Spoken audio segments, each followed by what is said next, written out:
je le glorifierai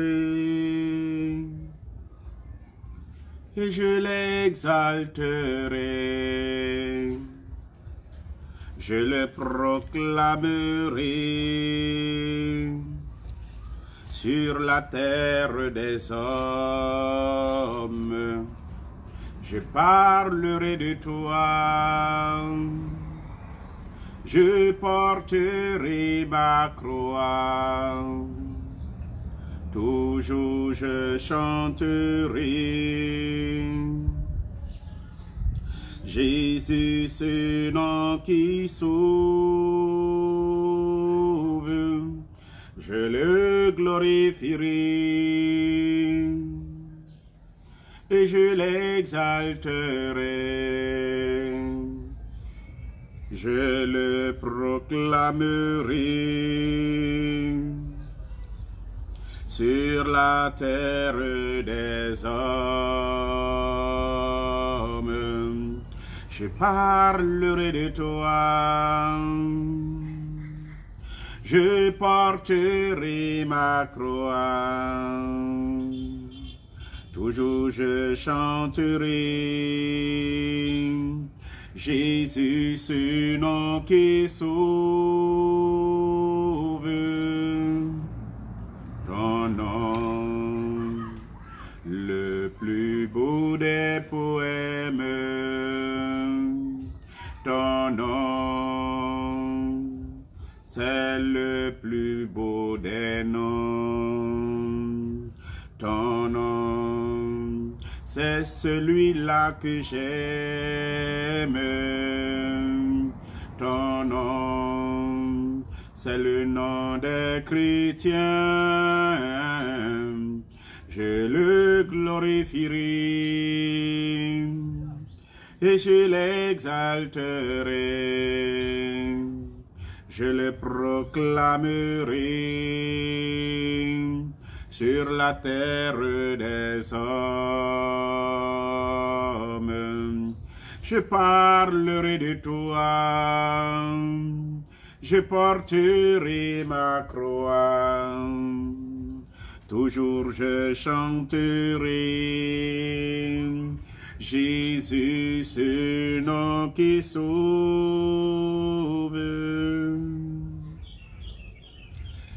Alors ce soir, nous sommes en direct de Framiré TV et aujourd'hui nous allons parler entre autres du secret de l'élévation avec pour exemple le cas de la Vierge Marie.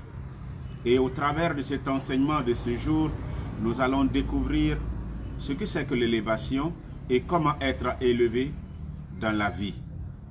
Nous allons bien entendu nous inspirer de certains personnages bibliques, et notamment la Vierge Marie. Avant de vous donner cet enseignement, permettez-moi de vous saluer, chers auditeurs qui, dans votre fidélité légendaire, êtes toujours là scotchés pour nous écouter, ou bien le dimanche, ou bien les mardis soirs. Les mardis soirs avec cette émission spéciale, pardon, ce n'est pas l'heure de la visitation mariale, c'est plutôt quand l'impossible devient impossible. Et tous les dimanches, c'est une heure spéciale que nous nous sommes donné, instant Jésus, instant Yeshua. Alors, avec instant Yeshua, il est question d'annoncer Jésus, il est question de donner l'enseignement, de faire connaître l'enseignement du Maître. Et c'est pourquoi vous allez vous rendre compte que tous les dimanches, donc, nous enseignons beaucoup. Instant Yeshua. Et quand nous voulons donner l'occasion pour chacun de bénéficier des prières, nous nous donnons plutôt rendez-vous les mardis soirs. Et ceux qui étaient là le mardi soir, et je rends grâce à Dieu pour ceux qui ont pu suivre, beaucoup ont rendu témoignage par rapport à ce que Dieu a fait en direct pour eux, parce que c'était une soirée spéciale prière. Alors, je vous salue donc et je salue l'équipe, la cabine technique qui est ici, composée de tous les éléments, notamment le frère Paul-Marie Élisée et la sœur Fakouri, Marie Fakouri. Marie Fakouri du Sacré-Cœur. Alors voilà, et donc c'est avec eux que nous allons essayer tant bien que mal de vous donner ce qu'il y a de mieux aujourd'hui. Soyez bénis. Nous demandons à l'Esprit de Dieu d'être présent et que votre maison soit une cathédrale, que ce soit à ciel ouvert ou à ciel fermé, mais qu'elle ce soit le lieu de la manifestation de la puissance du Seigneur, que l'Esprit de Dieu descende et vous fasse contenir la substance vitale de la parole de Dieu, car en elle il y a la vie, c'est la parole qui donne la vie. Alors je voudrais saluer au passage tous ceux qui nous suivent déjà, je voudrais saluer tous ceux dont les noms sont inscrits. Je vois mon fils Achille Mbra, je vois également Aya Doris, je vois également, c'est ça non? Aya Doris, non? Je vois également, alors vous êtes un peu trop éloigné aujourd'hui, l'écran est tellement loin, c'est pourquoi nous demandons les appareils appropriés.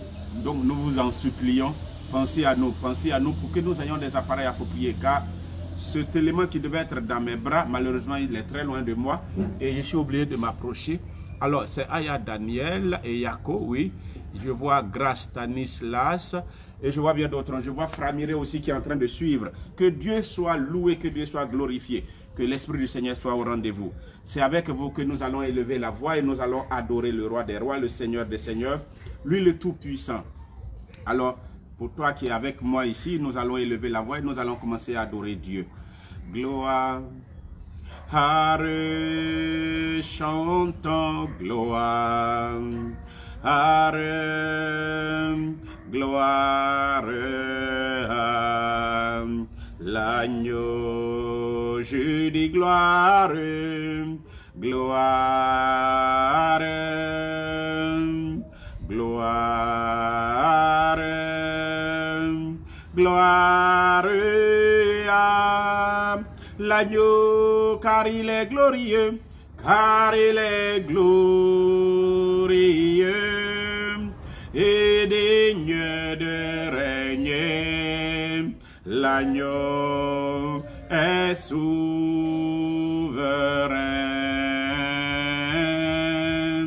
Nous élevons nos voix pour l'adorer. L'agneau est souverain, car il est glorieux, car il est glorieux et digne de régner. L'agneau est souverain. Nous élevons nos voix pour l'adorer. L'agneau est souverain.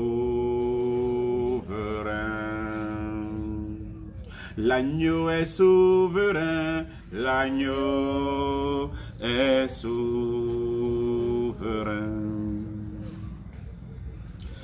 Amen. Que Dieu nous bénisse. Alors que ce moment soit un moment de connaissance. Vous savez, nous avons pour coutume de beaucoup faire des prières d'autorité et très souvent au travers des prières d'autorité, nous recherchons la libération, nous recherchons la délivrance. Mais vous savez ce qui est écrit? Ce qui est écrit, alors c'est vous connaîtrez la vérité et la vérité vous rendra libre. Vous connaîtrez. C'est la connaissance qui donne la liberté. Celui qui aspire à être libre doit chercher à connaître. Et la connaissance est d'une importance tellement capitale que Satan, sachant cela, a permis à Ève, au travers de cette prétendue connaissance, de chuter. Alors, vous savez, il est écrit, c'est Satan qui le dit, il dit, Dieu lui-même, il sait que quand vous allez prendre de ce fruit et que vous allez en manger, vous allez connaître et vous serez comme lui. Vos yeux seront ouverts et vous serez comme lui, un des dieux. Donc vous voyez, la connaissance élève. La connaissance nous amplifie. La connaissance nous donne de la valeur, nous valorise. Quand tu connais, tu deviens comme un Dieu. Et malheureusement, comme l'homme n'a pas cherché à connaître où il faut connaître, parce qu'il y a plusieurs sources de connaissances. Satan distille sa parole, et au travers de sa parole, la connaissance que Adam et Ève ont acquise les ont fait chuter, parce que le maître du monde, le vrai maître, le créateur de toutes choses, lui aussi, il a sa parole. Alors, Satan donc, même s'il fait tomber Adam et Ève, Dieu lui va dire, puisque vous rejetez la connaissance, moi aussi je vous rejette. Autrement dit, Dieu nous invite, il nous pousse à aller vers la connaissance. Il dit, mon peuple périt parce qu'il lui manque la connaissance. Et c'est pourquoi nous nous évertions à aller chaque dimanche avec la parole, à aller vers vous pour que vous découvriez, pour que vous connaissiez. Et je veux que vous connaissiez les principes. Alors aujourd'hui, nous, comme je l'avais entamé, le secret de l'élévation. C'est de celui-là justement que nous allons parler. Vous savez que tout le monde aspire à être élevé. Tout le monde aspire à avoir un haut rang. Tout le monde veut grandir. En fait, ça fait partie de la nature même de l'homme. Ça fait partie de la nature même de la création. Vous savez, tout ce qui a été fait est appelé à la croissance. Même Dieu lui-même en Ésaïe au chapitre 1er, il nous dit à partir des versets 2 et 3 que j'ai élevé des enfants pour en faire des fils. Pour être un fils, il faut avoir été un enfant. Mais pour quitter le stade de l'enfant au stade du fils, il faut avoir grandi. Et on grandit par la connaissance. On grandit par la sagesse. Et la Bible nous a parlé de Jésus-Christ qui grandissait, Luc au chapitre 2, qui grandissait en âge, qui grandissait en intelligence, qui grandissait en sagesse. Vous voyez, il grandissait. Nous sommes appelés à grandir, à croître. Saint Paul va nous dire en 1 Corinthiens 13, il dit, quand j'étais enfant, je réfléchissais, je raisonnais comme un enfant. Une fois devenu adulte, je ne réfléchis plus de la même manière. Donc quand tu grandis, alors tu deviens adulte et tu es capable de raisonner comme un adulte, comme quelqu'un qui connaît. Dieu nous veut grand. Pas la grandeur comme l'homme le voit, mais il veut que nous connaissions. Il veut que nous ayons les rudiments pour pouvoir manifester notre croissance. Et quand on parle d'élévation, quand on dit que quelqu'un est élevé, ça veut dire qu'il a d'une manière ou d'une autre grandi. Le poste sur lequel il était ou le poste sur lequel il était assis, il a quitté ce poste qui est un peu trop bas pour lui, il allait dans les hauteurs. Voilà la croissance, l'élévation pour lui. Et je crois que c'est tout cela que l'homme, le cœur de l'homme aspire dessus. Nous tous, nous aspirons à être élevés. Personne ne veut être un mécréant. Personne ne veut commencer 1-0 et finir 1-0. Et de plus en plus, autant d'enseignements nous sont donnés. Par exemple, parfois, il est intitulé comme suit, de 0 à héros. Ouais, ça veut dire quoi? Ça veut dire que tu ne t'es rien et maintenant tu es quelqu'un. Nous sommes appelés à grandir. Nous sommes appelés à être élevés. Nous sommes appelés à la croissance. Alors, justement, donc, à cause de ces postes élevés là, il y a des hommes qui livrent d'autres. L'élévation est importante. L'élévation est capitale pour nous. Ne nous contentons pas de ce que nous sommes. Désirons mieux, mais allons au rythme avec le Seigneur.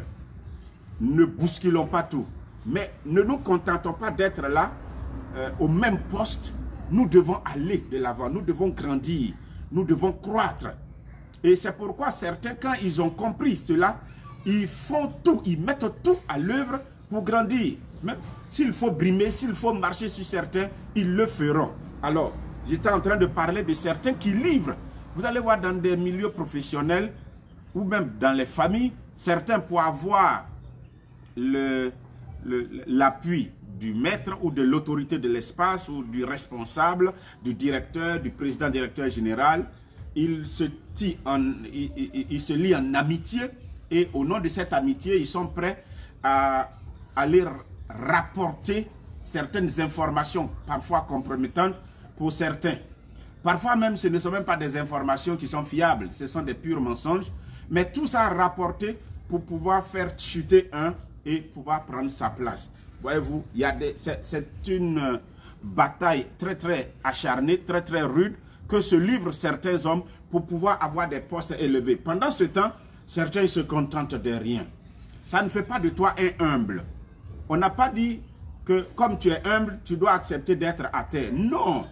Jésus même dans son chemin de croix est tombé, mais il s'est levé. Il faut être en position debout, il faut être élevé. Il faut avoir une stature très haute, très élevée pour être vu. Quand tu ouvres les yeux et que tu regardes dans l'horizon de ta vie, ce que tu peux percevoir ne sont pas les herbes qui sont à terre. C'est plutôt les poteaux, ce sont les grands arbres, ce sont les gratte-ciel. Vous voyez, pourquoi c'est justement ça que tu vois?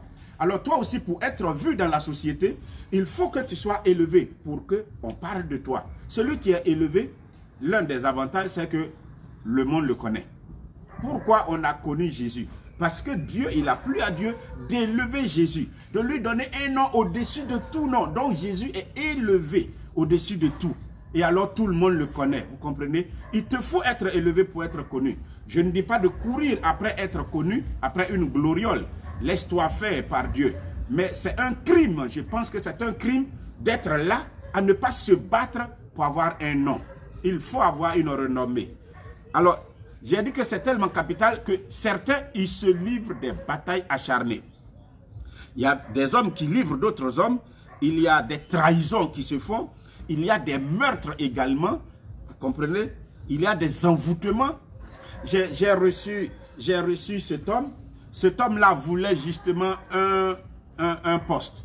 Il voulait le poste de son confrère et il a usé de tout. Mais le confrère en question était tellement bon dans le travail, était un tel modèle que malgré toutes les trahisons, malgré tous les mensonges qui se disaient dans son dos, qu'il ignorait d'ailleurs, mais il gardait toujours son poste. Ce n'est pas parce qu'il allait prier ou il allait faire un envoûtement spécial pour garder ce poste. Lui, il le méritait. Il le méritait.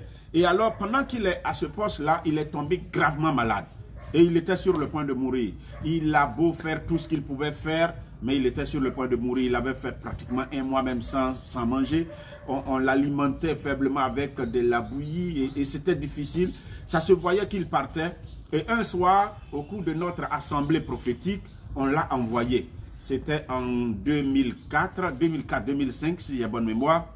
Et quand on l'a envoyé, franchement, il était méconnaissant. On ne peut pas penser que c'est une autorité. Quand on l'a envoyé, on l'a allongé. Il était pratiquement dans un short très très court. Il était nu de torse, tout. Il n'était pas habillé. En fait, il était entre la vie et la mort. On l'a soulevé du taxi pour le déposer.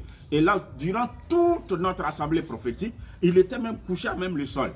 Et quand c'était l'heure du ministère, nous avons prié pour lui, nous lui avons imposé la croix du Christ et Jésus l'a libéré. Ce jour-là, il est rentré à la maison en se plaignant à sa femme, pourquoi tu m'as envoyé ici nu comme ça? Et sa femme lui a dit, je me rappelle bien, mais c'est maintenant que tu as bouche pour parler. Quand on venait là, il fallait dire que tu étais nu. Tu as toujours été nu pendant plus d'un mois dans la même posture. Tu t'es pas plaint. Aujourd'hui, Dieu te relève et alors tu te plains à moi. Mais une semaine après, il est venu. Ce jour-là, nous étions encore en assemblée prophétique. Il est venu s'asseoir. C'était un homme en costume. Il était descendu d'une voiture. Il est venu tellement bien habillé en cravate, tout cela. Sincèrement, je ne savais pas que c'était ce monsieur. C'est à la fin de la prière qu'il s'est présenté à moi. Et j'étais surpris. Alors, une telle autorité, voilà. Quelqu'un qui avait un poste élevé. Mais ce poste était envié par quelqu'un d'autre. Et comme il ne pouvait pas avoir le poste, alors il a préféré l'ensorceler, l'envoûter par le maraboutage pour avoir son poste. Mon frère, c'est un exemple que je te donne pour que tu comprennes que ça ne sert à rien de se croire humble. La Vierge Marie, l'Esprit Saint a rendu témoignage d'elle en disant, par la bouche de Marie, l'Esprit Saint parlant par la bouche de Marie, oui, il a baissé son regard sur son humble servante. Autrement dit, Dieu reconnaît l'humilité de Marie. Mais vous voyez, en même temps, on dit, toutes les générations me proclameront bienheureuse. elle est distinguée, elle est élevée, elle est honorée. Toutes les générations me proclameront bienheureuse. Alors, donc, l'humilité n'empêche pas la glorification de ton nom. Vous comprenez? Et tout à l'heure, nous allons lire un passage qui va nous aider à mieux comprendre cela. Nous devons aspirer à être élevés. Nous devons aspirer à aller dans les hauteurs. En tout ce que nous faisons, que ce soit sentimentalement, professionnellement, économiquement. Si tu as une économie très faible de 1000 francs par jour, mon ami, sois distingué. Il y a certains dont les noms sont élevés à cause de leur pouvoir ou leur puissance économique, leur puissance financière.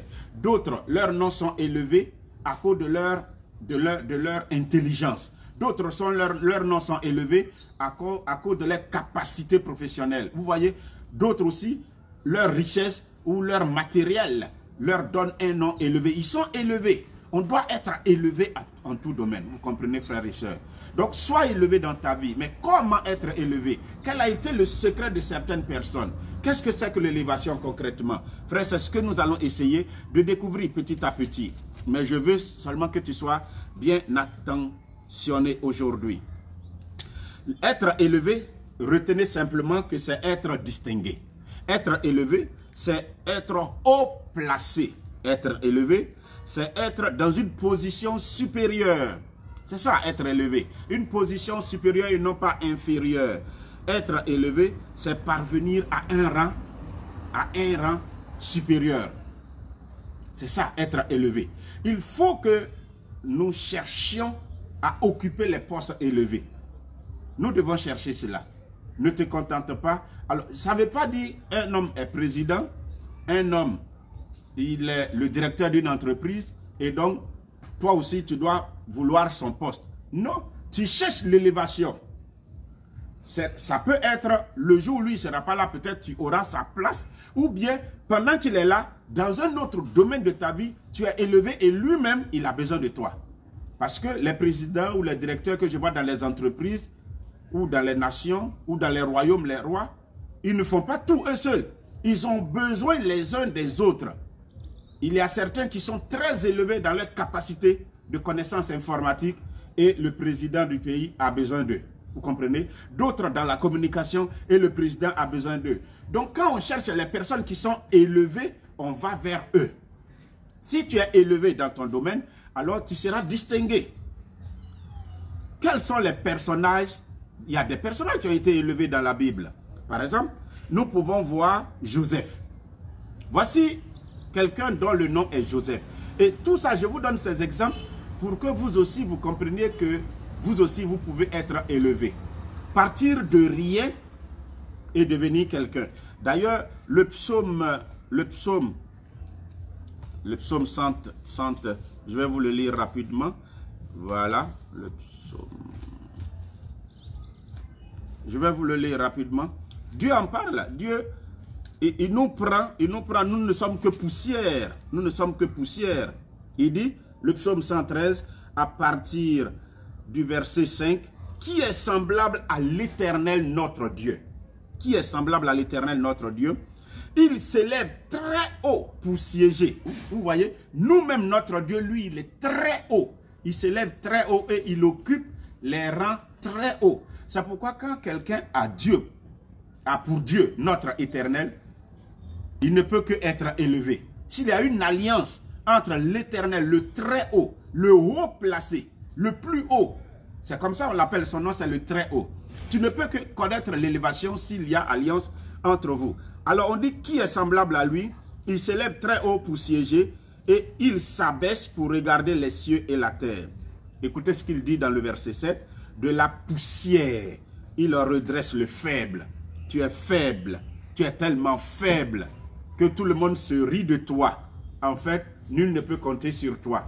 Tu es tellement faible.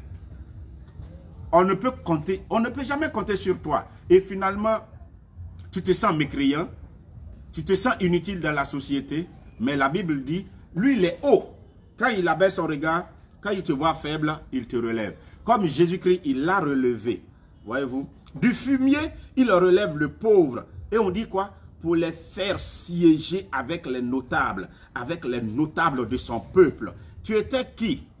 Tu étais un pauvre. Tu étais qui? tu étais un faible. Qu'est-ce qu'il a fait de toi? Il t'a relevé, toi le pauvre. Il t'a redressé, toi le faible.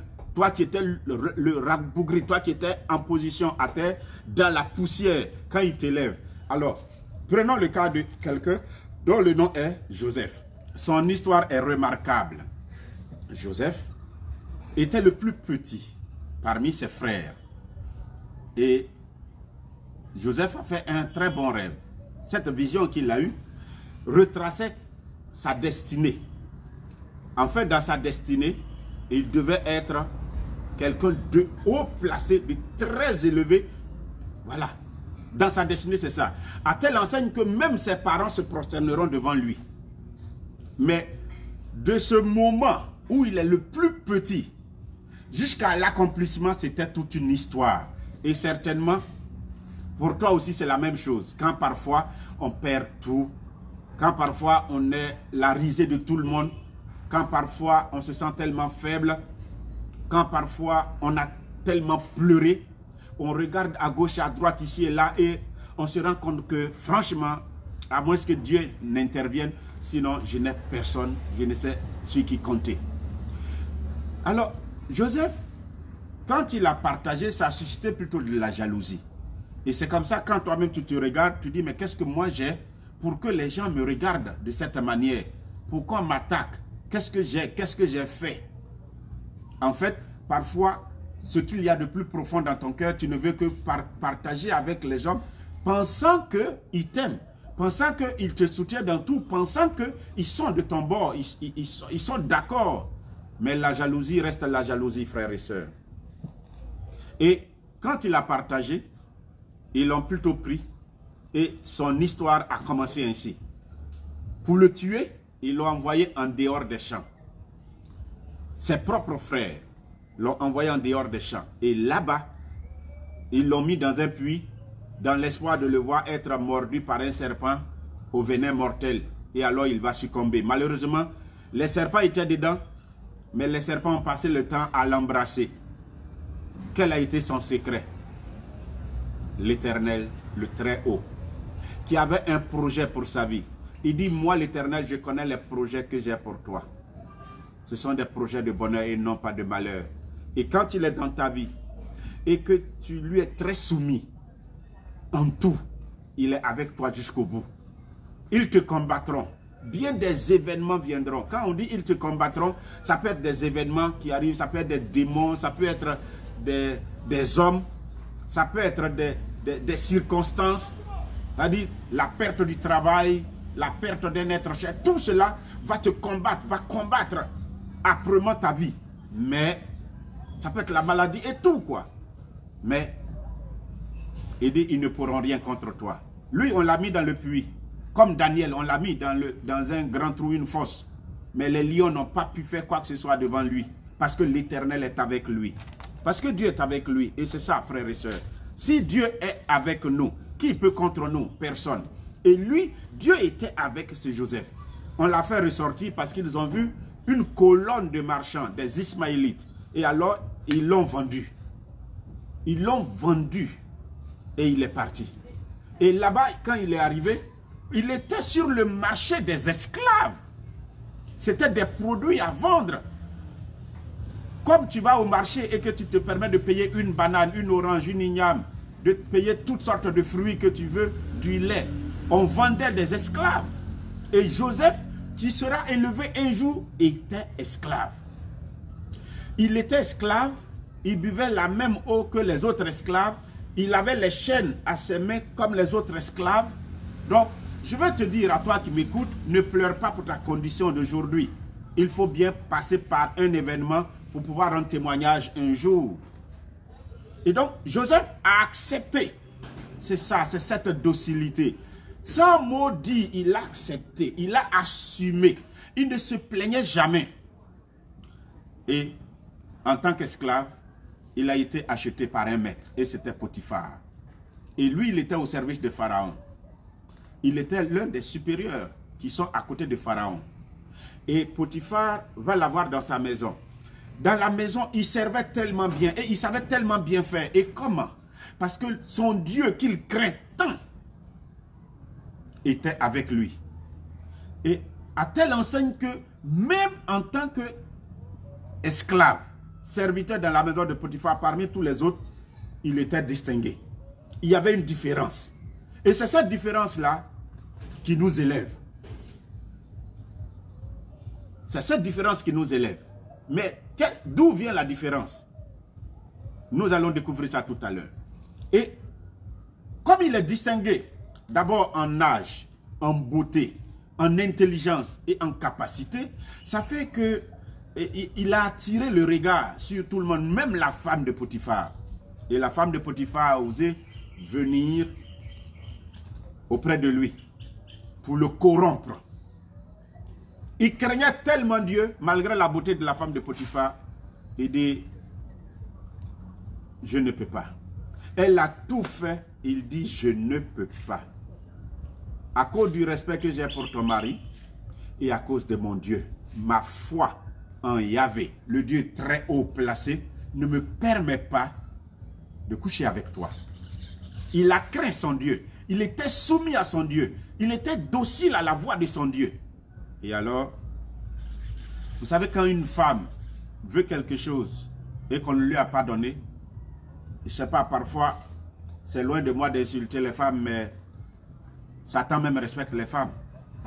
Si une femme a décidé de te détruire, mon ami, il te faut invoquer vraiment Yahvé. Sinon, rien ne peut contre toi. Rien ne peut te sauver. Ça, c'est comme une autre face de Satan. Et vous avez vu la capacité d'Ève par rapport à Adam. Alors, elle allait crier sur tous les toits, elle s'est déchiré les habits en criant, elle est sortie. Et alors, Potiphar était dans tous ses états. On a cru à la version de la femme jusqu'à ce que le temps passe. Mais entre-temps, avant qu'on croie en lui, il était mis en prison pour l'acte qu'il était supposé avoir fait. Et quand il était dans la prison, évidemment, son maître lui rendait visite et son maître a eu la vérité. Parce qu'il voyait l'intégrité de cet homme-là. Il connaissait et il a fini par connaître la vérité. Mais il était dans la prison. Et dans la prison où il était, un prisonnier comme tout autre. Mais il était distingué encore. Pourquoi? Parce que Dieu était avec lui. Si Dieu est pour toi, qui peut contre toi? Si Dieu est pour toi, qui peut contre toi? Si Dieu est avec toi, comment tu ne vas pas connaître l'élévation? Alors, c'est pendant qu'il sera dans cette prison que des serviteurs déchus de Pharaon vont venir en prison. C'était une punition. Et ils vont faire un songe. Et le songe en question, c'était lui seul, parce qu'il a l'esprit de son Dieu, Yahvé, avec lui. C'était lui seul qui a été capable de leur expliquer. Et quand il a expliqué, justement, ils vont sortir et tout va aller comme il l'a expliqué. Or, Dieu ne fait rien pour rien. Notre Dieu est le temps, est le Dieu du temps et des circonstances. Et c'est ainsi que quand ils vont sortir, il y a un, comme il a dit, qui va mourir, mais l'autre sera à côté même de Pharaon toujours. Et Pharaon lui-même va faire un rêve. Il a eu des songes de vaches maigres et de vaches grasses. Et aucun de ses sorciers, de ses maîtres, de ses magiciens n'était capable d'expliquer. C'est ainsi que son serviteur va parler de Joseph. C'est comme ça Dieu fait. Les opportunités, Dieu les crée. Ce sont des événements qu'il fait concourir pour que s'accomplisse ta destinée. Dieu voulait envoyer cet homme-là au palais. Et il voulait le distinguer, l'élever au palais. Mais pour cela, c'était le chemin tout tracé. Mais lui, Joseph, a été très docile. Et quand il est arrivé, on l'a fait sortir. Pharaon a donné l'ordre de le faire sortir. Quand on l'a fait sortir, il est arrivé. Et il a été capable d'expliquer. Et finalement, Pharaon lui a posé une question. Il dit, mais tel que tu as expliqué, il me faut un homme avisé. Et comme c'est toi qui m'as donné l'explication, il n'y a pas personne plus avisé que toi. Donc, je te garde comme le premier ministre, mon gouverneur de toute l'Égypte. C'est-à-dire, c'est mon trône seul qui me rend supérieur à toi. Sinon, tu as domination sur toute l'Égypte. Partout où tu passeras. Et ce jour-là, on a prêté un char pour lui. De la poussière, Dieu l'élève au rang des princes. C'est ça. Il était qui? Et je dis, c'est possible aussi pour toi. C'est Dieu qui élève. C'est Dieu qui élève. C'était la même histoire que Esther. Esther, juive, le peuple était opprimé par un autre empereur. Et l'empereur voulant se marier parce que sa femme a été déchue, a donné l'ordre d'aller prendre partout sur son empire toutes les belles filles. On les réquisitionnait. Vous voyez, Dieu passe par des événements pour te faire arriver où il faut arriver. Dieu veut t'élever, dis-moi amen d'abord. Maintenant, est-ce que toi-même tu acceptes l'élévation? Si tu acceptes l'élévation, c'est que il faut que tu te rappelles, que tu mettes dans ta tête aujourd'hui que mes chemins ne sont pas vos chemins, mes pensées ne sont pas vos pensées, dit l'Éternel. Oui, oui, il va passer par des voies que tu ne peux pas comprendre. Et tout ce qui t'arrive là, sache que l'Éternel est là. Lui, avant que tout ne commence, il est le premier, il est le dernier. Il sait tout avant que les choses n'arrivent. Il a un plan tout tracé. Il permet des rencontres. Et il permet à un certain moment que tu quittes ces rencontres que tu as croisées, que tu les quittes. Il permet à des personnes de mourir pour que s'accomplisse sa volonté. C'est comme ça Dieu fait. Il va faire tout concourir au bien de celui qu'il aime. Alors, Esther, elle a été réquisitionnée ce jour-là. Elle a fui comme toute autre fille. Mais on a pu mettre la main sur elle, plus son oncle Mardoché. C'est ainsi qu'il va se retrouver là-bas, dans l'Empire. Et elle a été traitée au même titre que les autres filles qu'on a envoyées. Seulement que le sort a voulu que ce soit elle qui fût choisie. Voyez-vous, et là, elle est devenue la reine de tout l'Empire. Un empire dont la puissance s'étendait jusqu'à son propre peuple.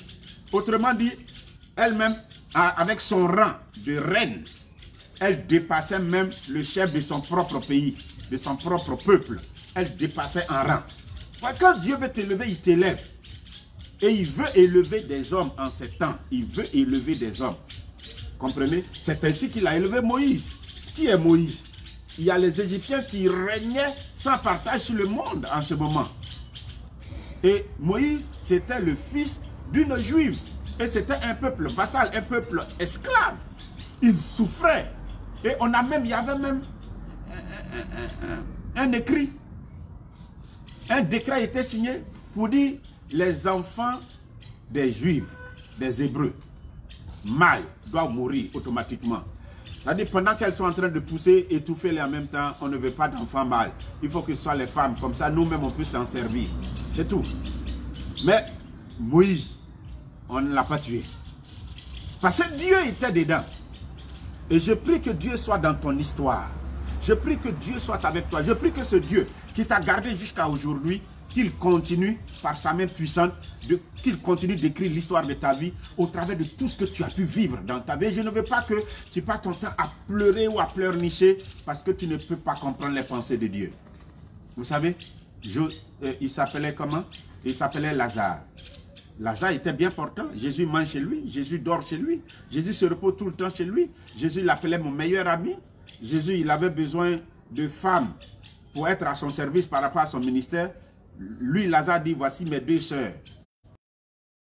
Et puis, en tout cas, elles vont préparer pour toi. Donc, elles étaient tout le temps avec Jésus et ses apôtres. Et puis, un jour, il est malade, il est sur le point de mourir. Et Marthe et Marie, les deux sœurs de Lazare, envoient des serviteurs voir Jésus. Jésus dit, il ne va pas. C'était choquant, parce que les pensées de Dieu ne sont pas tes pensées. Oui, tu veux que les événements de ta vie se passent comme toi tu veux. Dieu ne rentrera pas dans pour toi. Il a des chemins qui sont contraires à tes chemins. Lui, il dit, je connais les projets que j'ai formulés pour toi. Ce sont des projets de bonheur et non pas de malheur. Je vais te donner un avenir et une espérance. Seulement, tu dois comprendre que mes voies ne sont pas tes voies. Et donc, il dit, il ne va pas. Et c'était choquant. Les sœurs de Lazare ont mal pris cela. Et quand les serviteurs sont partis, il dit à ses apôtres, comme il sait tout, et ce que Dieu veut faire, il dit la maladie de Lazare ne le fera pas mourir, ça doit servir à glorifier Dieu. Et quand il devait arriver, il a attendu que Lazare meure. Et c'est quand il est mort qu'il dit allons-y, je vais le réveiller. Et quand il est allé et qu'il a dit à Lazare dans le tombeau alors qu'il était décomposé, sa sœur Marthe dit il sent mauvais. Et il était obligé de dire à sa soeur, mais il faut croire. Ne t'ai-je pas dit que si tu crois, tu verras la gloire de Dieu. Moi, Jésus, je suis la résurrection et la vie. Et il dit, Lazare sort. Et à l'instant, Lazare sort. Tout le monde venait de partout pour voir Lazare. Avant, il était respecté. Maintenant, il est élevé. Maintenant, il est glorifié. Quand Dieu veut entrer dans ton histoire, c'est comme ça. Mais il permet que ce que tu n'attends pas, que cela t'arrive. Que cela t'arrive. Ah, mais je crois qu'il veut glorifier bien des personnes. Et vous savez, la voie de l'élévation, c'est la voie du brisement. Et nous en arrivons là également. Vous avez vu la vie de Moïse. Il a été jeté dans les eaux. Risque d'être pris par les crocodiles du Nil. Mais il a été miraculeusement sauvé des eaux. Et puis, il a grandi comme un esclave dans le palais. Et après, il avait un nom. Il devait même prendre le trône. Comme le fils aussi de Pharaon, vous comprenez? Parce qu'il a été élevé là-bas comme un Égyptien. Mais Dieu va le faire sortir. Et il va souffrir, il va tuer. Donc, pas parce que tu as tué, tu as fait des avortements, tu penses que c'est la fin du monde. Même si tu as été sorcier, même si tu as été rose-chrétien franc-maçon, Dieu veut écrire son histoire. Il peut écrire son histoire avec toi. Rien ne dit que ton histoire de vie s'arrête à là. Les hommes peuvent te juger, te condamner, mais Dieu est dedans. Imagine tous ceux qui se sont moqués de Joseph. Il était esclave là-bas. On le traitait à gauche, à droite. Il avait faim, il avait soif. Il était la risée de tout le monde. Mais il arrivait un moment où, quand on lui a donné la distinction, et que le char était là, qu'il avait un parterre d'individus, un cortège qui le suivait, mon ami, quand il passe, quand on dit son nom, il est plus que Pharaon. Tout le monde se prosterne. Et c'est dans ces conditions que la sécheresse étant, ses parents, ses frères et son père vont venir en Égypte.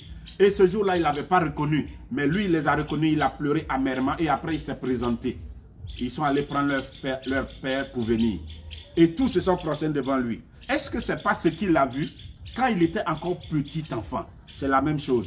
Il était comme une étoile et les autres étoiles se sont prosternées devant lui. Il était comme un gerbe de blé, les autres gerbes de blé se sont prosternés devant lui. Ce que Dieu a dit sur ta vie s'accomplira assurément, que quelqu'un me dise Amen. Et donc, c'est comme ça, David aussi a été distingué. Qui était David? Il était un pauvre berger, il était tout le temps dans la brousse. Peu importe où tu es, si Dieu veut t'élever, il t'élèvera. Peu importe qui sont tes parents, ils sont une grande famille du pays. Ou bien si tes parents sont dans la brousse, ils sont des planteurs. Si Dieu veut t'élever, il t'élèvera. Rien ne peut empêcher Dieu de t'élever. Moïse, Aaron, les prophètes, les rois, Abraham. Il dit, je rendrai ton nom grand. C'est ce qu'il a dit à Moïse, plutôt à Abraham. Je rendrai ton nom grand. C'est Dieu qui te rendra grand. Et Dieu veut élever des hommes. Parce qu'en fait, il faut que Dieu élève des gens pour conduire d'autres à se faire connaître. C'est comme ça. Si tu veux entrer dans le plan de Dieu, Dieu t'élèvera. Mais si tu veux entrer dans ton propre plan, parce que chacun a un plan pour sa propre vie. À un certain moment, d'autres disent, je laisse mon plan de vie pour entrer dans le plan de Dieu, il est meilleur. C'est ainsi que la Vierge Marie a fait. Marie avait un plan pour sa vie. Elle devait se marier. Joseph était là. Et puis quand ils sont venus lui parler du plan de Dieu, elle a brisé son plan. Elle a brisé ses rêves.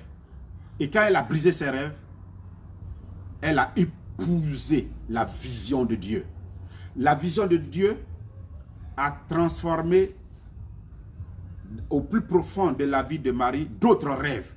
Le rêve de voir la gloire de Dieu, le Fils de Dieu venir dans le monde pour sauver le monde et que Dieu règne dans le monde. Voici son nouveau rêve. Alors qu'avant, son rêve, c'était d'être une bonne femme, une épouse qui a des enfants. Et on était sur le point de faire les fiançailles. D'un rêve à un autre rêve. Quel est ton rêve de vie et quelle est la vision de Dieu sur ta vie? Est-ce que tu veux épouser la vision de Dieu pour toi? Et Marie, elle acceptait d'épouser la vision de Dieu sur sa vie. Et ça lui a attiré toutes sortes de ridicules. On a même failli la tuer, la lapider jusqu'à ce qu'elle meure à cause de la loi. Ses parents ne pouvaient pas comprendre. Personne ne pouvait la comprendre. C'est Dieu seul qui pouvait la comprendre. Et Joseph qui voulait la quitter, l'a répudiée. L'ange Gabriel est venu lui expliquer que ce qui se passe, il ne lui a pas donné les détails. Il dit, ne crains pas de prendre Marie chez toi. Continue de la garder, même si elle ne t'appartient plus. Et vous voyez, comme quand on veut se mettre à la disposition de Dieu comme c'est difficile, ça devient un sacerdoce. C'est une vraie vocation. Joseph a le devoir de garder Marie comme son épouse, alors qu'elle est enceinte. Ce n'est pas lui qui a fait quelque chose. Imagine le ridicule pour lui dans la ville. Ils vont dire, mais toi tu prends une femme que tu n'as pas engrossée. Et parfois on appelle Jésus enfant bâtard. C'est pas facile d'être au service de Dieu. Ils ont accepté. Jésus a assumé ça, oui, appelez-moi enfant bâtard. Parce que vous ne connaissez pas la vérité. Marie, on l'appelle bordel. Mais vous ne connaissez pas la vérité. Dieu seul connaît la vérité. Joseph, on dit voilà, un coquifié comme ça. Mais il s'en fout. Dieu seul connaît la vérité. Aujourd'hui, on appelle Saint Joseph, priez pour nous. Sainte Marie, priez pour nous. Mon ami, les voies de Dieu ne sont pas tes voies. Le chemin de Dieu, non. Les pensées de Dieu, non. Ça ne peut pas être tes pensées. Et c'est pourquoi parfois, il faut t'abandonner. Et ça a été le secret de l'élévation de Joseph, la docilité. Vous comprenez, frères et sœurs? Alors, il y en a eu plusieurs comme ça. Vous devez savoir que c'est Dieu seul qui élève. C'est Dieu seul qui élève. C'est une autorité. Et ça nous montre un peu l'importance de l'autorité dans notre vie. C'est une autorité qui établit une autre en son nom pour le représenter.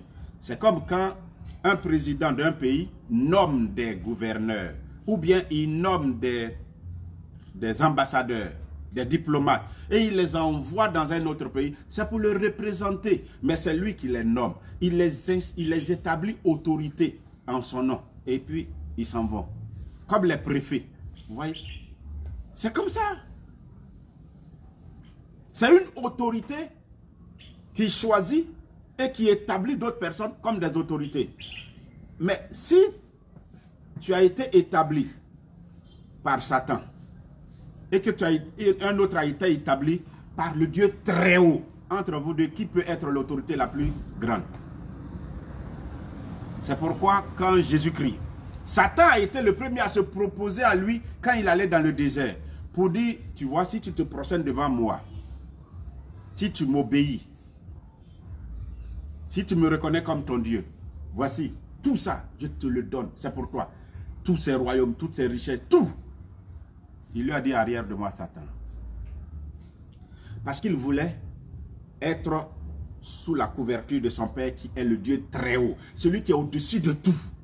Et alors, le poste qu'il occupera sera un poste aussi élevé. Il y a secret dans secret, frère. Il faut savoir faire choix des autorités. Qui est l'autorité qui domine sur ta vie? D'autres, ils sont malheureux. D'autres aussi ont été intelligents. Vous savez, les autorités qui dominent en général dans notre vie, ça peut être, pour les femmes, ça peut être l'homme, ton mari, c'est ton autorité. Et une autorité est faite pour être obéie. Tu dois obéir. Dans un groupe, une association de quartier, une association de région. Votre président, il est votre autorité, tu lui dois obéissance. Dans votre région, le député qui a été élu, c'est une autorité. Le maire, c'est une autorité. Le président, les ministres, ce sont des autorités. Vous voyez? Le président, c'est une autorité, c'est l'autorité établie pour le pays. Vous l'avez choisi et Dieu l'a établi. Et une autorité, on lui doit obéissance. C'est ça. Moi, je préfère, et j'ai toujours désiré cela, et je dis merci à Dieu de ce qu'il soit venu dans ma vie, parce qu'il est le Dieu très haut et qu'il m'ait appelé. Alors je sais, comme Job le dit, mon Rédempteur, il a le dernier mot. C'est lui qui a le dernier mot toujours. Quel que soit ce que je vis, c'est lui qui a le dernier mot. Job, on s'est moqué de lui. Sa femme même l'a quitté. Job s'est déchiré la peau avec des tessons de bouteille. Job, à la fin, beaucoup d'années après, même ses amis qui lui sont restés fidèles, lui disaient non, cette fois-ci, c'en est de trop. Il faut abandonner ce fameux Dieu-là. Il dit non, Mais à la fin, tout ce qu'il a perdu, Dieu lui a donné ça 7 fois autant. Je sais que mon Rédempteur a le dernier mot. Il se lèvera. Il se lèvera un jour. Et quand, comme il est le très haut, quand il va me positionner, je connaîtrai la distinction. C'est Dieu qui élève. Si donc le très haut te prend sous son ombrage et il t'établit, alors tu seras vraiment élevé. Et c'est pourquoi, comme c'est lui qui élève, nous allons rapidement partager quelques passages. Philippiens, par exemple, au chapitre 2. Philippiens au chapitre 2, qu'est-ce que la Bible nous dit dedans? La Bible nous dit, Philippiens au chapitre 2, à partir du verset 5, « Ayez en vous la pensée qui était en Jésus-Christ, lui dont la condition était celle de Dieu. » Alors lui-même, il est de condition divine. Il n'a pas estimé comme une proie à arracher d'être égal avec Dieu. C'est-à-dire, comme il est Dieu, il ne veut pas montrer aux gens qu'il est Dieu. D'ailleurs, les démons, comme il le connaissait, il y a un démon qui a confessé, mais toi, je sais qui tu es. Il dit, tais-toi et sors. Il ne veut pas qu'on rebelle. Il ne veut pas qu'on dise qui il est. Il ne s'arrache pas cela. Tu comprends? Mais il s'est dépouillé lui-même. Voici l'un des secrets de l'élévation. Il s'est dépouillé. Oh, toi, tu t'accroches à tes richesses. Tu t'accroches à ce que tu as, à tes avoirs. Il y a plus de joie à donner qu'à recevoir. C'est-à-dire que ce que tu as là, donne, offre. C'est ça, se dépouiller. Soit tu donnes à Dieu, soit tu donnes à autrui. En prenant la condition d'esclave, vous voyez l'abaissement, être esclave.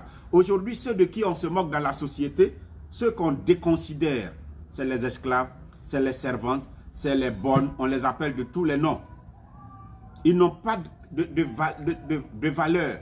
Quand on les regarde, on dit, mais c'est des bons à rien. Ils sont rien et parfois même, quand ils travaillent, ce sont des prix, des salaires dérisoires qu'on prend parce qu'ils sont obligés d'accepter.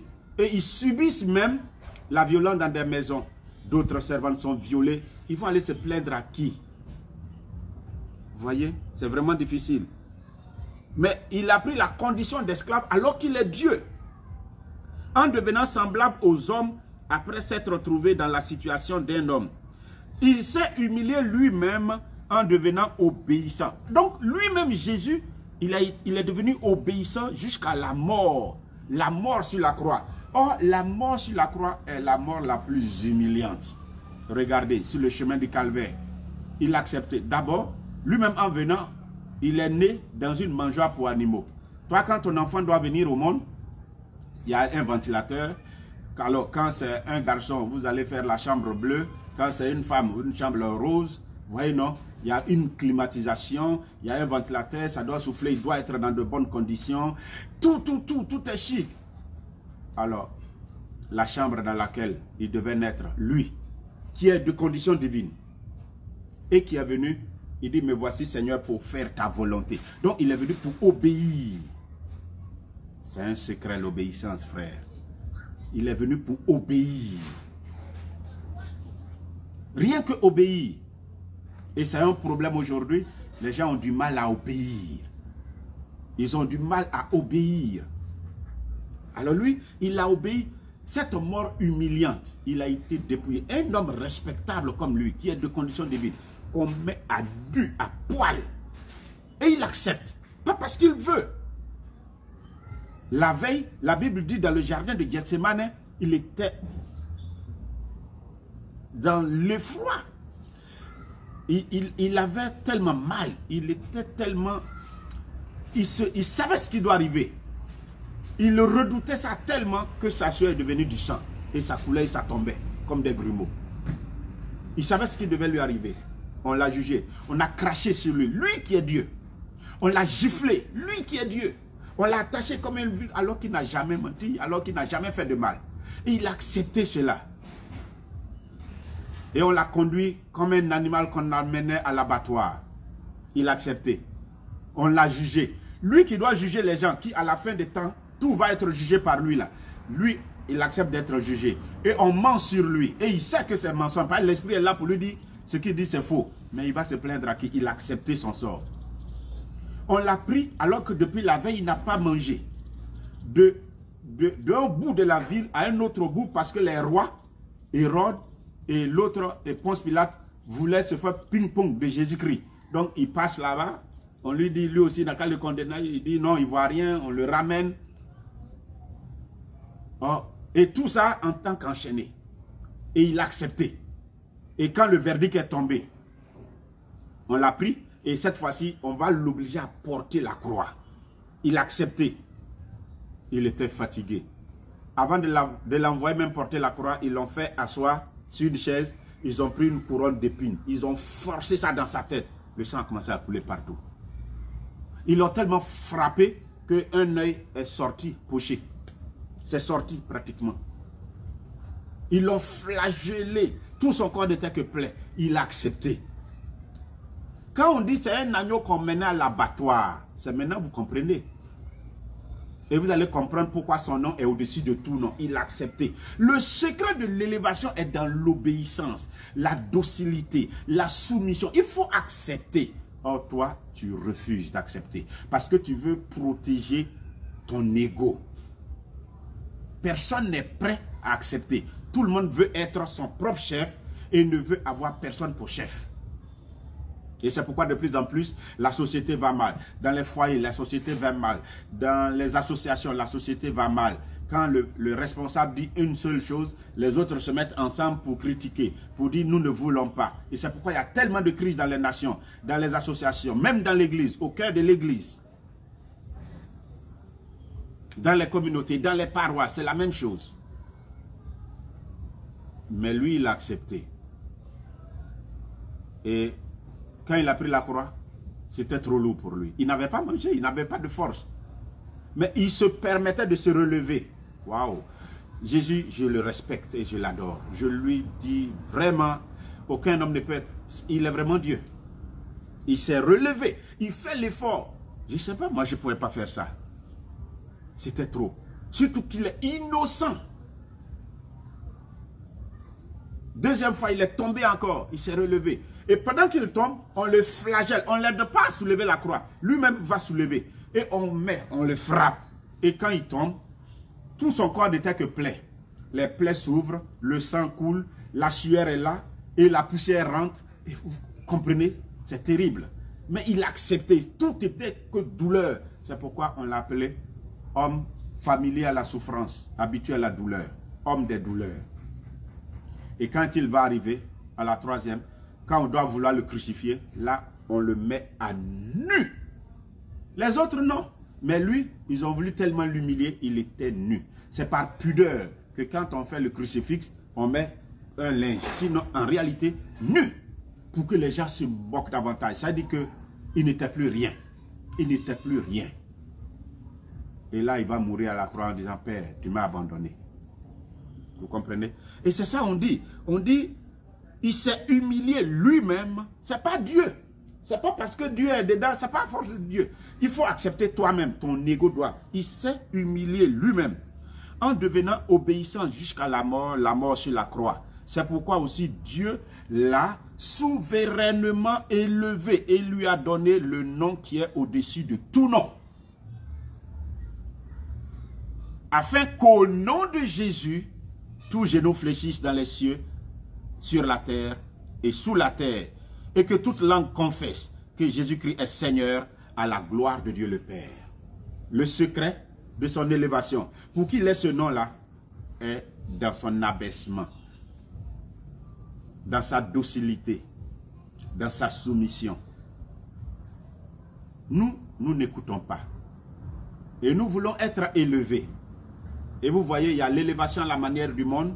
Satan est prêt à te donner un nom, mais c'est au prix de ton âme. Dieu veut te donner un nom, mais c'est au prix de ton abaissement. Parce que ton âme doit aller pour vivre éternellement dans sa présence, dans l'éternité bienheureuse. Satan veut te perdre et il est prêt à te donner tout ce qui va te réjouir, mais en étant déconnecté de ton Dieu. Parce qu'il veut souffrir avec toi. Il veut être rejeté avec toi. Mais le choix t'appartient. Vous voyez, il y a beaucoup à dire par rapport à l'élévation, frère. Je sais qu'il ne me reste plus pratiquement trop de temps. Ésaïe au chapitre 52, verset 13. Ésaïe 52, verset 13. Qu'est-ce qui est dit? Vous allez voir. En fait, vous allez comprendre que c'est Dieu en fait qui élève. C'est Dieu qui élève. C'est ce que je veux que vous compreniez. Voilà. Ésaïe 52, verset 13, il dit, voici mon serviteur. Il prospérera. Il montera. Il s'élèvera. Vous voyez? C'est une gradation. Il présente. Mais c'est qui? C'est qui est appelé à prospérer, à monter, à s'élever? Et on dit, il sera très haut placé. Verset 13. 4 dimensions d'élévation. Il prospérera, c'est-à-dire il aura du succès en tout ce qu'il va vouloir faire. Il montera, il s'élèvera et il sera très haut placé. C'est qui? On le présente, c'est le serviteur. Est-ce que tu es au service? Le secret, être serviteur. Josué était au service de Moïse. Il a pris la place de Moïse. Toi, tu ne veux pas servir. En fait, tu es trop préoccupé par toi-même et par ce que toi-même tu veux. Tu n'es pas prêt à servir. Élisée était au service. C'est lui qui lavait les mains d'Élie. Il était comme son maître. Il n'était pas seulement élève, mais il était un disciple. Il y a une différence. Quand Élie devait partir, Élisée a pris sa place. Es-tu prêt à servir? Pour servir, il faut être un esclave, il faut être un serviteur. Et Jésus-Christ va dire en Jean au chapitre 12, Jean au chapitre 12, il dit, celui qui me sert, mon Père l'honorera. Celui qui me sert, mon Père l'honorera. Jean 12, verset 26. Si quelqu'un me sert, qu'il me suive. Et là où je suis, là aussi sera mon serviteur. Vous comprenez? Le serviteur. Le serviteur. On n'a pas dit autre, on dit le serviteur. Et il dit, si quelqu'un me sert, le Père l'honorera. Qui sera haut placé? Qui prospérera? Qui montera? Qui sera élevé? On dit, voici mon serviteur. C'est le serviteur. Mon ami, sois au service. La plupart de tous ceux qui veulent servir Dieu, enfin, on dit prétendu servir Dieu, nous cherchons des noms. Nous, c'est de la renommée nous voulons. Nous voulons être glorifiés. Nous voulons que tout le monde nous connaisse. À tel enseigne, nous venons sur les Facebook, les ceci, cela. Nous faisons du tapage pour attirer les regards. Mais ce n'est pas sur Jésus. C'est sur nous-mêmes. Lui-même, Jésus, on le présente moins. Parce que si tu veux présenter Jésus, les gens ne veulent plus Jésus. Ils veulent réussir eux-mêmes. Ils veulent que leurs affaires marchent. Mais l'exigence de l'évangile, là, ils ne veulent plus ça. Ils ne veulent pas de ton Jésus. Mais ils veulent ce que Jésus donne. Et en général, ceux qui sont supposés être serviteurs de Dieu, que nous sommes donc, voilà, on dit, on est supposé, nous voulons offrir au monde ce qu'eux ils veulent. Parce que nous voulons que les hommes viennent à nous. Ah non, nous nous trompons, frères et sœurs. Mes chers frères, mes chers collègues, nous nous trompons. N'attirons aucune personne à nous parce que nous ne pouvons même pas sauver une aiguille. Nous ne pouvons même pas sauver quoi que ce soit. Le seul, celui qui a été obéissant jusqu'à la mort. Mais on dit à la mort sur la croix. C'est-à-dire tout le monde meurt. Mais la croix, mon frère. Quand Saint-Pierre, on a voulu le crucifier, il dit, je n'en suis pas digne. Non, j'ai vu mon Seigneur, comment il a souffert pour arriver à la croix. Je n'en suis pas digne, de grâce. Crucifiez-moi, mais la tête en bas. Parce que je ne suis même pas digne. Et lui, on l'a crucifié la tête en bas. Il n'est pas digne de mourir comme son maître. Jusqu'à mourir sur la croix. Frère, il faut que nous comprenions. C'est de grandes leçons. C'est Dieu seul qui élève. Genèse au chapitre 2, il dit, je rendrai ton nom grand. C'est lui, c'est Dieu seul qui élève. Alors, cherche plutôt l'élévation qui vient de Dieu. Cherche l'élévation qui vient de Dieu. Le secret de cette élévation est donc dans la docilité, est donc dans l'abaissement. La Vierge Marie, elle, quand l'ange est venu la voir, voilà son secret. Elle était sur le point d'être mariée, c'est ce que je vous ai expliqué. Mais elle a crucifié sa volonté. elle a fait mourir son rêve. Elle a épousé la vision de Dieu. C'était pas facile. Son jeune âge. Elle n'est pas allée chercher conseil. C'est ça le risque de la foi. Donc sa foi et sa soumission, son obéissance. Et puis écoutez bien ce qu'elle va dire. Elle va dire à l'ange, je suis la servante. Elle n'a pas dit c'est bon, je suis d'accord. Elle dit, je suis la servante. Et qu'il m'advienne selon ce que Dieu a dit. Elle se met au service de la parole de Dieu. Elle est la servante. Celui qui me sert, mon Père l'honorera. Vous voyez le secret de Marie. Pour être à cette position. Et on dit désormais toutes les générations. Parce que quand elle a dit ça à l'ange, la Bible dit l'ange la quitta. Donc l'ange est allé rendre compte. Et on a dépêché l'esprit de descendre. Et il est descendu en Marie. Et a poussé Marie à aller chez Élisabeth. Et quand elle va chez Élisabeth, Élisabeth est remplie du Saint-Esprit. La toute première effusion comme ça, qui va se manifester dans la nouvelle ère, c'était à la visitation de Marie. L'onction de Saint Jean-Baptiste qui lui a apporté la visitation de la Vierge. Elle venait de recevoir, elle l'a ouï par sa visitation. Et il tressaillait d'allégresse. Vous comprenez?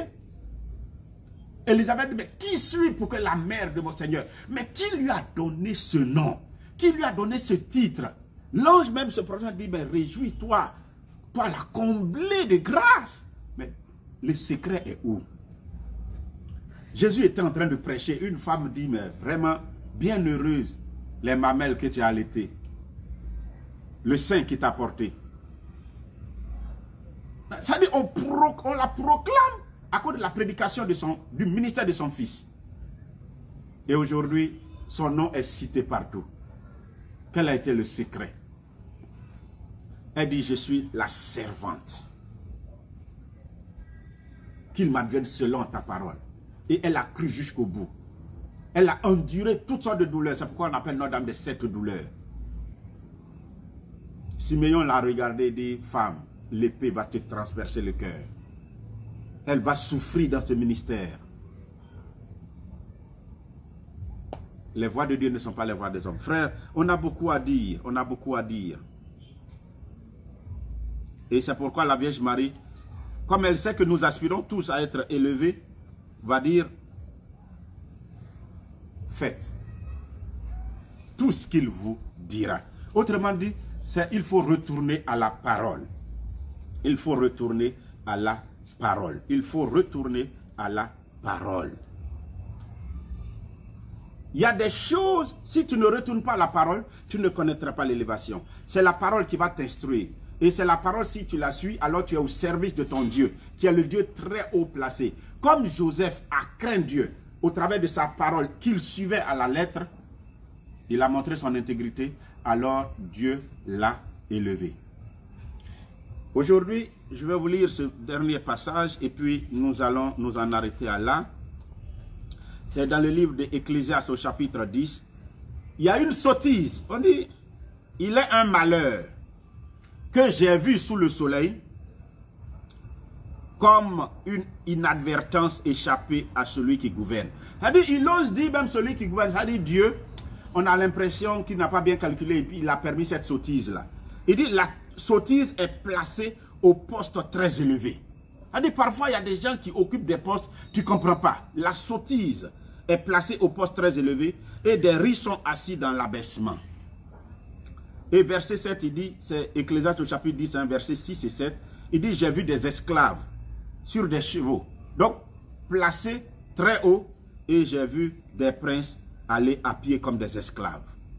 Mon frère, il faut que tu comprennes cela. Les gens sont capables de tout. Si tu ne veux pas aller à la connaissance pour être haut placé et craindre ton Dieu, la place à laquelle tu es destiné ne te reviendra pas. Il y a des gens qui ne t'ont même pas destiné, mais c'est eux qui utiliseront. Et c'est pourquoi la Bible dit que Dieu a fait un grand festin et il a invité ses serviteurs à venir partager. Chacun a dit non, je ne veux pas manger, je suis occupé, je ne viens pas au festin. Et maintenant, il a donné l'ordre d'aller prendre tous ceux qui n'étaient même pas destinés à rentrer dedans. Donc, ils sont allés les prendre pour les faire entrer. Et ils étaient au festin. Quand on voit parmi ceux qui étaient appelés initialement, qui n'ont pas voulu venir, il y a un qui s'est infiltré, qui est arrivé dedans. On lui a dit d'aller dehors. On a pris les gardes, on dit mettez-le dehors.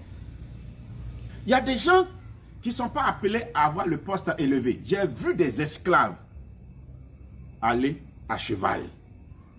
Mon ami, tu es un prince. Tu es destiné à un poste élevé. Mais, mon ami, si tu restes dans ton ignorance, mon peuple périt parce qu'il lui manque la connaissance. Tu risques de ne pas être élevé, tu risques de ne pas connaître ta position. Et tu vas quitter ce monde comme si tu n'avais pas existé. Voici le message que j'avais à vous partager, frères et sœurs, aujourd'hui. Où que nous soyons, cherchons le poste pour lequel Dieu a voulu. Marie, elle est élevée. Mais elle était très humble. Elle n'a pas cherché à proclamer qui elle était. Elle s'est effacée. Mais elle craignait son Dieu. Elle marchait sur la parole. Et la parole l'a distinguée, l'a honorée. Je suis en train de prier pour que ce qui te revient, ce à quoi tu as décidé te revienne au nom de Jésus-Christ. Je prie et je lève la main vers toi afin que Dieu te prenne en pitié. Dans ton entreprise, retrouve ton poste au nom de Jésus-Christ, sois élevé. Dans ton foyer, retrouve ta position au nom puissant de Jésus-Christ. Dans ton travail, retrouve ta position au nom de Jésus-Christ. Dans la ville, sois honoré au nom de Jésus-Christ. Dans le pays, sois honoré, sois élevé au nom de Jésus-Christ. Je prie que l'Esprit de Dieu te donne un cœur humble, un cœur de serviteur. Je prie que la parole de Dieu te parvienne et te donne la crainte de Dieu, afin que Dieu, ce qu'il a prévu, que cela t'arrive.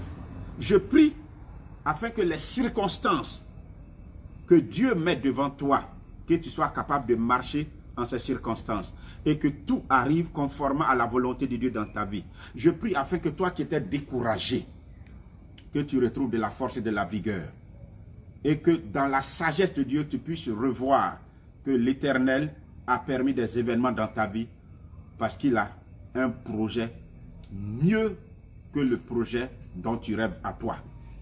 Que le projet de l'Éternel s'accomplisse pour toi au nom puissant de Jésus, que à l'exemple de David, à l'exemple de Joseph, que tu connaisses la voie glorieuse de l'éternité, positionnée comme Dieu l'a prévu pour toi.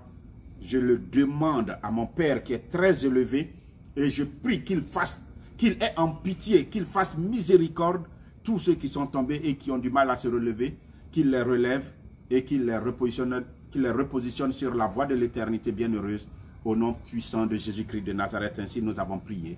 Amen. Que Dieu te bénisse.